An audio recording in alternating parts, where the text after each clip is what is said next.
Decía el pastor en el inicio,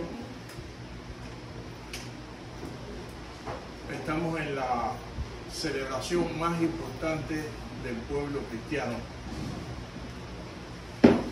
y estamos en la celebración más importante del pueblo hebreo para los que no son cristianos. Como lo había dicho en las clases pasadas, esta llamada Pascua para los judíos, que bien pudiéramos aplicarla a nuestra celebración que los cristianos llaman Semana Santa, porque la palabra Pascua en hebreo significa tiempo de reconciliación, tiempo de armonía, porque a través de la Pascua y el Cordero Pascual de las fiestas judías, el pueblo hebreo se reconcilió con su Creador. Ese es el significado. Y ese cordero, explicamos la clase pasada todo lo que simbolizaba la liberación de la muerte, la salida de la esclavitud y el camino hacia la tierra prometida. Para nosotros pudiéramos decir perfectamente Pascua, estamos en Pascua, porque es el mismo significado. Nos reconciliamos con Dios a través de la muerte de Cristo en la cruz. Esa muerte nos perdona nuestra falta y nos saca de la esclavitud del pecado y nos conduce por una peregrinación hasta el día que lleguemos a la tierra prometida. Es el mismo significado. Para los judíos se llama Yom Kippur. Eso es lo que significa la fiesta de la Pascua en hebreo, pero dicho de una forma en otro idioma. Yo no hablo hebreo, así que ahí vamos, estamos tratando de dar algunos, para cuando oigan la palabra, porque siempre se oye en las noticias que los judíos están de fiesta, están celebrando el Yom Kippur, y ya ustedes saben ya lo que significa ese tipo de celebración. También habíamos dicho en la clase pasada que este era el primer mes para el calendario hebreo, el primer mes del año en el cual ellos inician, como les fue ordenado desde que estaban en Egipto, que este sería el primer mes del año para todos. Y en este primer mes del año, lo primero que tiene que celebrar el pueblo hebreo es que recordar que un día fueron esclavos y que tienen que celebrar su fiesta, como lo han ordenado tradicionalmente, a través del sacrificio de un cordero, y que tienen que hacer toda esa fiesta para recordar y que no se les olvide, generación tras generación, que un día Dios, a través de un sacrificio de un cordero, en un simbolismo, los sacó de Egipto, los libró de la muerte y los condujo a la tierra prometida. Hoy voy a empezar con un texto que está en Isaías 53.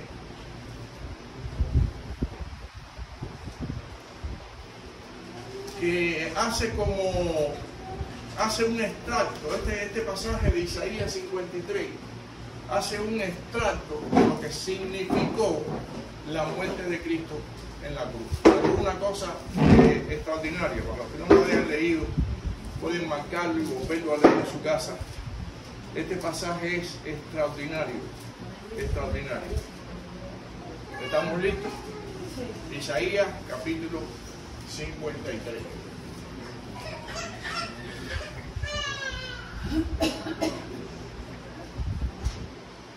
Y dice así la Escritura: ¿quién ha creído en nuestro anuncio? ¿Y sobre quién se ha manifestado el brazo de Jehová? Subirá cual renuevo delante de él, y como raíz de tierra seca. No hay parecer en él, ni hermosura. Le veremos más sin atractivo, para que deseamos.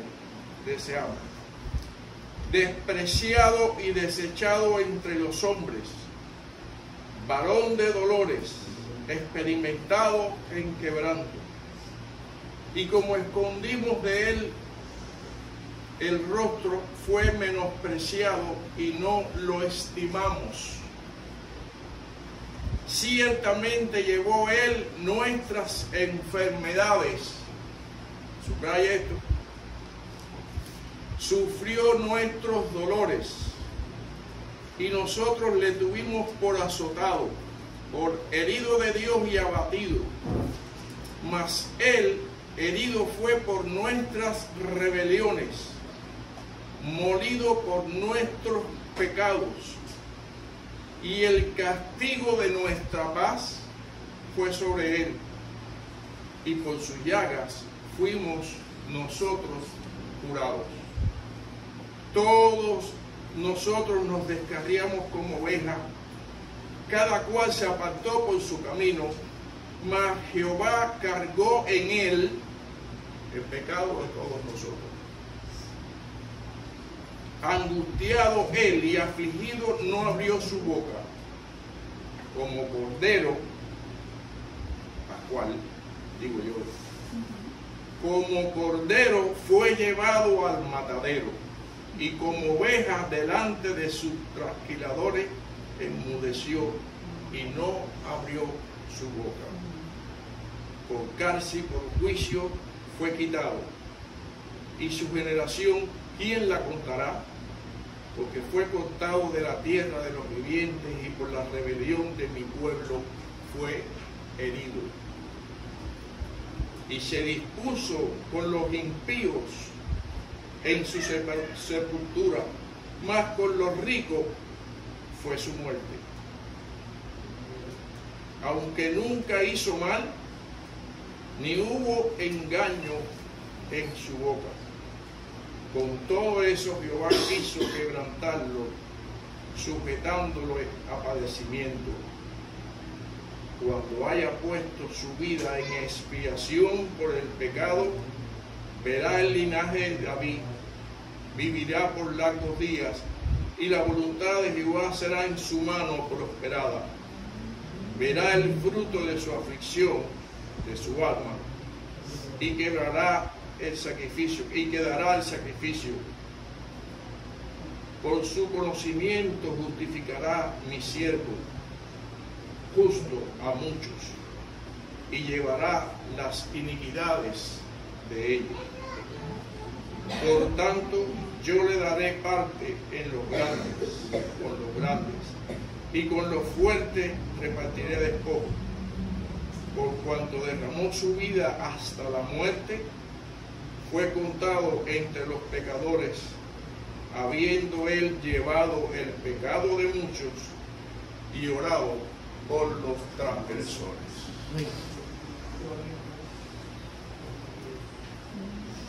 Si yo quiero, puedo cerrar ya y terminar la clase.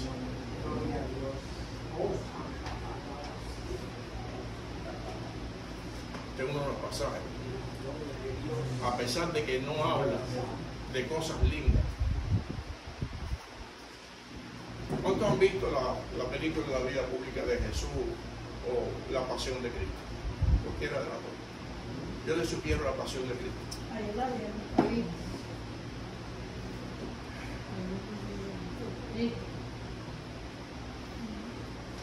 No habla de cosas bonitas. Este pasaje no habla de cosas bonitas, porque no fue bonito lo que le pasó al Hijo de Dios. No fue bonito, pero sí glorioso. A él no lo llevaron a la cruz. Él se dejó llevar a la cruz a pagar la culpa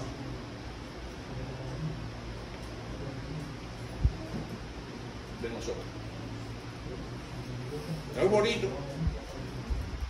no es bonito lo que le pasó, es glorioso.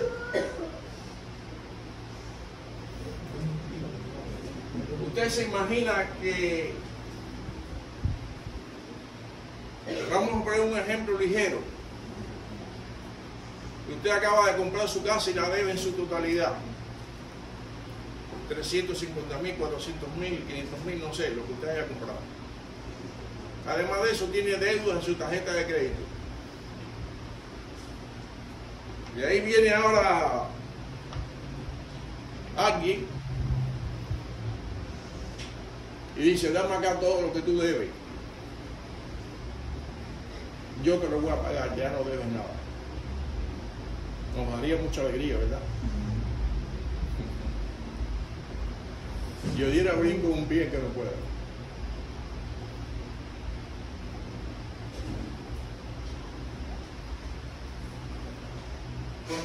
Lo que hizo Jesús por la humanidad no tiene precio.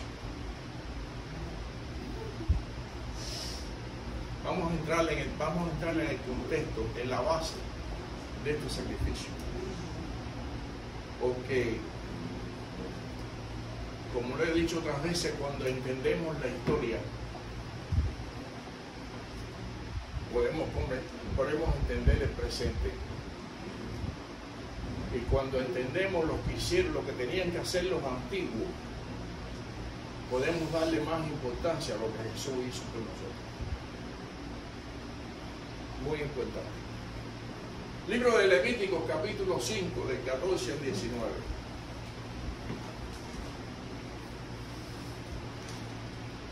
¿Alguien me ayuda?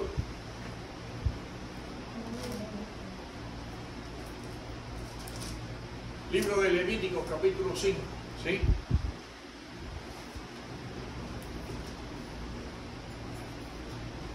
Robert.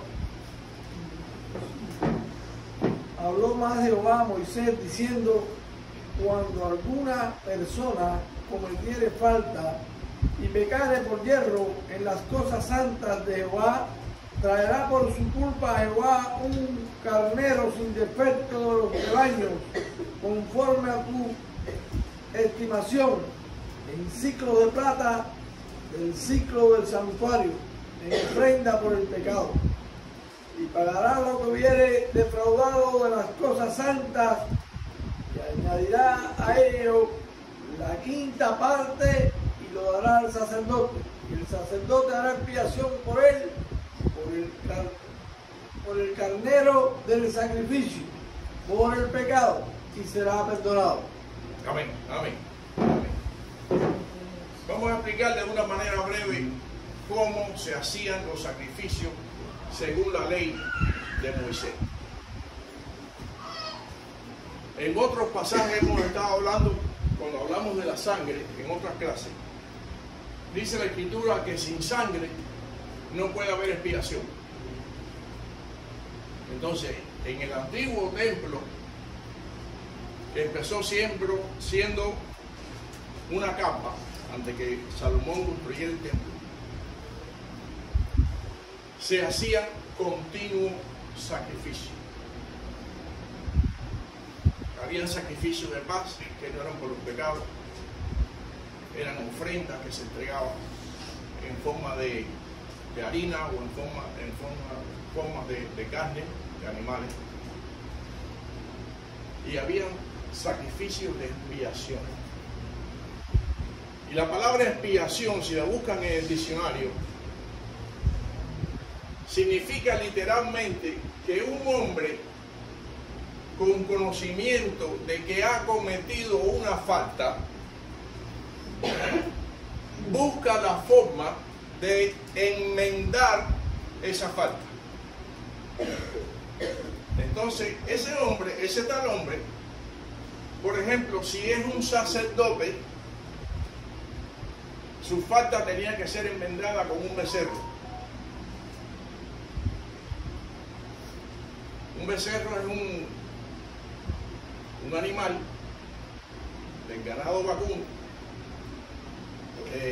Aquí todos sabemos lo que es un buey, por ejemplo. ¿Saben, verdad? Y todos sabemos.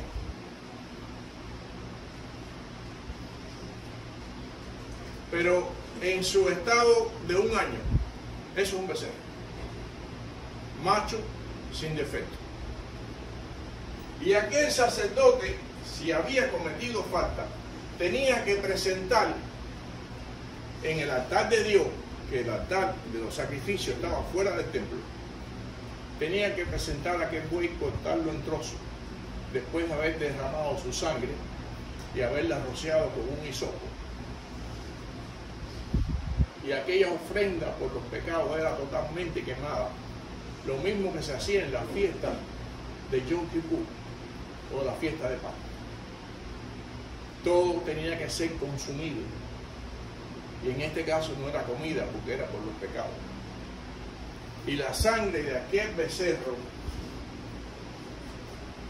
hacía algo diferente.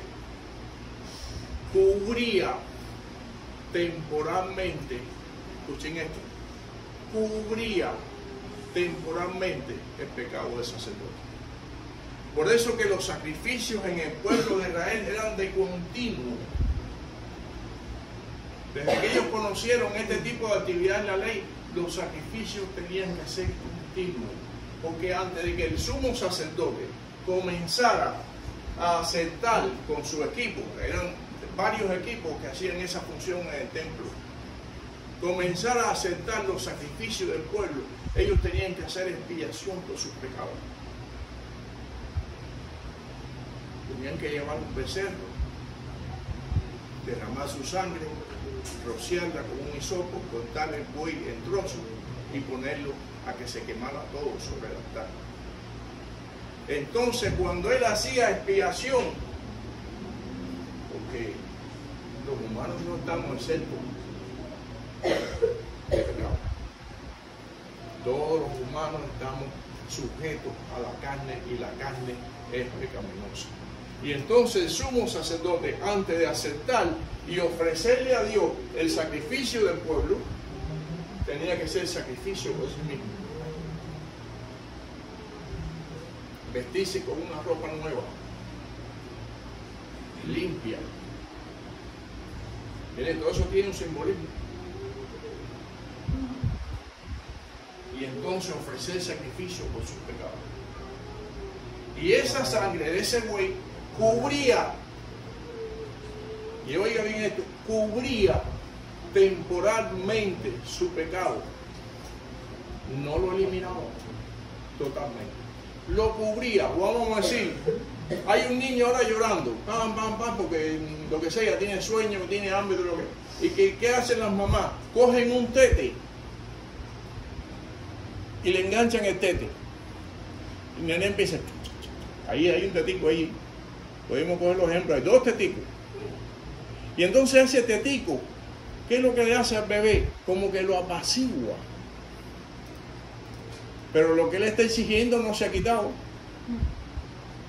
Le estoy dando una figura. Cubre temporalmente la falta del hombre.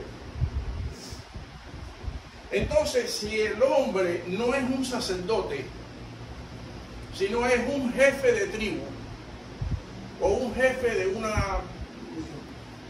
hombre rico con muchos trabajadores o esclavos, en aquella época había esclavos, comete una falta, entonces tenía que buscar un carnero, macho, igual, las mismas condiciones, sin defecto.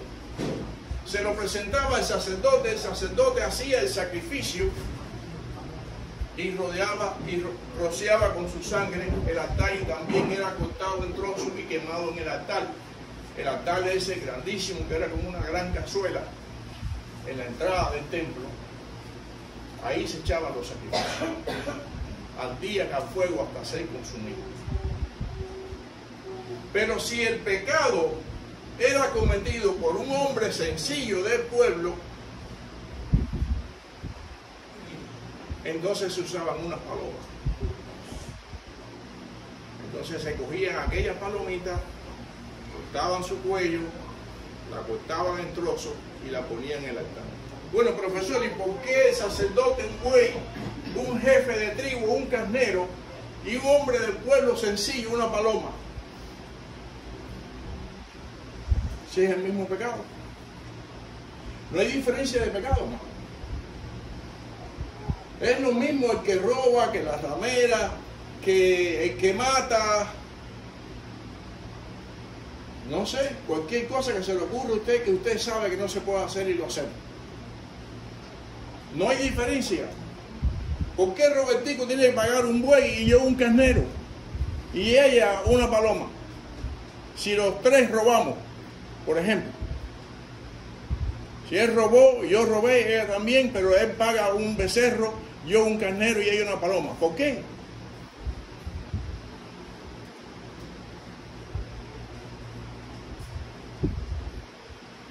Porque no es el mismo nivel de escándalo.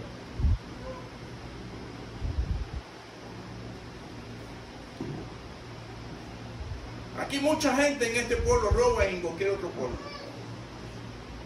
Pero cuando sorprenden a un sacerdote o un pastor robando, sale en las noticias. ¿Es cierto o no? ¿Y por qué sale en las noticias? Porque se supone que ese pastor o ese sacerdote o esa persona líder religiosa tenga un nivel de conocimiento y un nivel espiritual al cual no le permite ese tipo de escándalo. No se le permite, porque cuando alguien líder espiritual comete falta delante de Dios, el tropiezo es muy grande.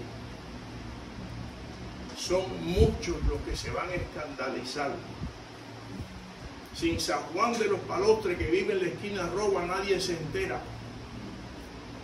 Solamente la familia o alguien, 2, 3 personas, pero cuando roba un líder espiritual se entera el mundo entero.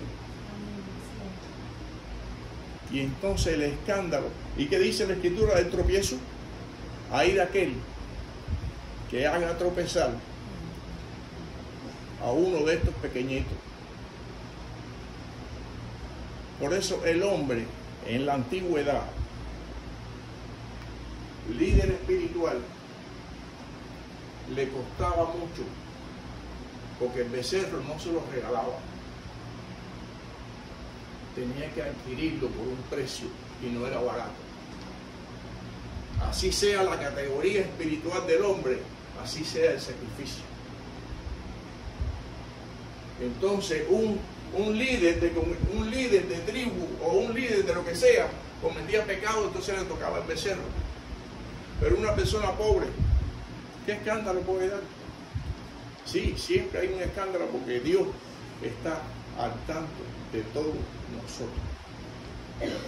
Ninguna falta que cometa el pueblo de Dios será sin conocimiento de aquel que nos vigila día y noche.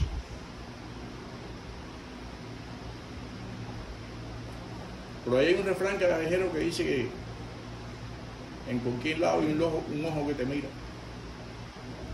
¿No lo han oído? Ten cuidado. No, pues no es un ojo cualquiera, no. El ojo de Dios está sobre su pueblo. Y está también sobre los que no son su pueblo. El ojo de Dios está atento a la actitud del ser humano. Esa es la diferencia. No es lo mismo el escándalo de un líder espiritual que el escándalo de un líder de una comunidad o el escándalo de alguien en el pueblo que no es conocido. Cualquiera del pueblo hace algo y jamás se entera su familia. Tengan cuidado con los tropiezos, hermano. La Escritura lo dice. Hay de aquel por quien vengan los tropiezos. Entonces esa es la diferencia. Entonces la sangre de esos animales cubría temporalmente. Entonces al siguiente año, en la época de los sacrificios, volvía el sacerdote y volvía a sacrificar un becerro para poder limpiar sus pecados, cubrir sus pecados. Y entonces el pueblo estaba en una de las puertas del templo, entraban la gente con el ganado y con las palomas y con lo que sea a hacer su sacrificio. Y por la otra puerta salía el pueblo diciendo: mis culpas han sido expiadas.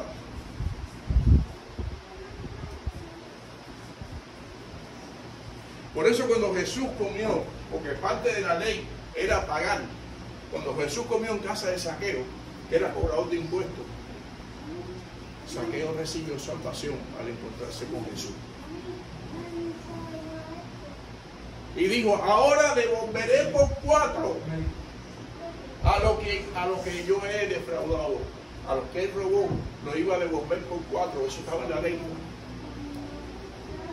Entonces Jesús dijo, ciertamente ha llegado la salvación hoy a esta casa. Zaqueo quería pagar por las faltas que él había hecho. Y eso es lo que hacía la humanidad desde los tiempos del Edén, cuando Dios tuvo que hacer sacrificio por Adán y Eva, hasta los tiempos de Jesús. Se cree que hayan pasado unos 4.000 años. Porque aproximadamente en el 0 de nuestra época nació Jesús. Eso es un tema para otro día. Y a los 30 años comenzó su ministerio y estuvo 3 años predicando con un grupo de discípulos. Y en el año 33 de su vida entró por última vez, que eso fue de lo que hablamos la clase pasada, la entrada triunfal. Entró a Jerusalén por última vez y la gente lo recibía con ramos y extendían sus mantos para aquel que decía Zacarías, he aquí tu rey viene manso y humilde, montado sobre un pollino, hijo de asna. Y la gente gritaba, Hosana, Hosana al Altísimo.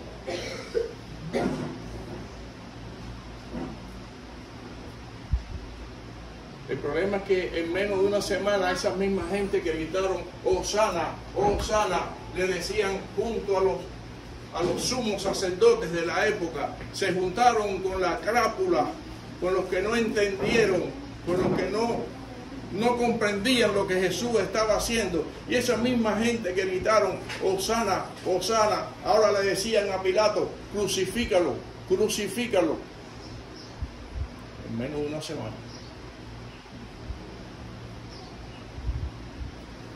El hombre es muy variable. Y entonces dijo una vez Juan el Bautista, lo pueden leer después si quieren, en el primer capítulo del Evangelio según Juan, capítulo 1, verso 29, cuando Juan estaba en el Jordán bautizando de arrepentimiento, levantó su vista y vio que venía Jesús a él para ser bautizado por él. Y entonces Juan dijo una frase célebre que todos deberíamos saberla de memoria. He aquí viene el Cordero de Dios, léanlo, que quita. Oigan lo que dijo Juan, oigan lo que dijo Juan. He aquí el Cordero de Dios que quita el pecado del mundo. No lo cubre. No lo cubre. He aquí el Cordero de Dios. No tenemos ni imagen. He aquí el Cordero de Dios que quita el pecado del mundo. ¿Qué hacían los animales del sacrificio de la ley?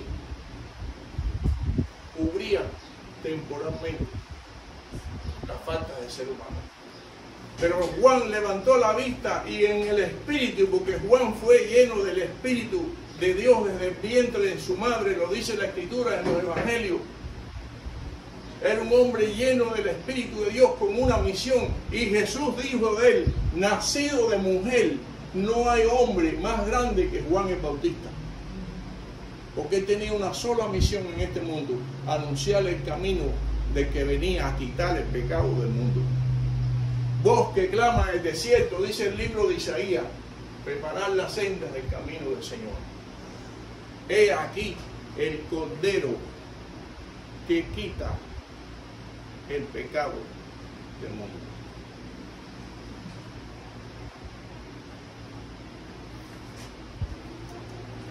Me gustaría estar toda la mañana en esto. Él dice que no, porque tiene que irse a trabajar.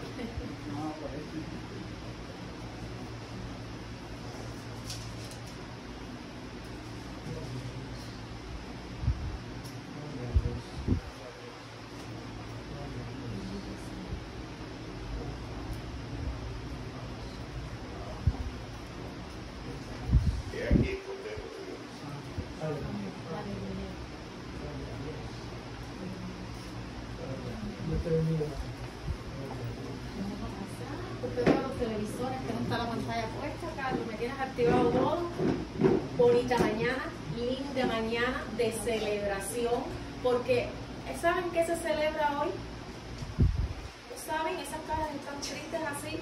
Mis hermanos, estamos de celebración, estamos de fiesta, porque celebración no es más, ¿qué es más? ¿Qué es la resurrección? ¿Por qué celebramos esta celebración? Porque celebramos, mis hermanos, la resurrección de nuestro Señor Jesucristo. Bendito Dios, bendito nuestro Señor, que es el plan de Dios. Bendito es la promesa de vida eterna a través de nuestro Señor Jesucristo. Y nos regaló la vida, la resurrección en esta mañana. Bendito el Señor, aleluya. Por eso estamos contentos y estamos de gozo. Alabado sea el Señor.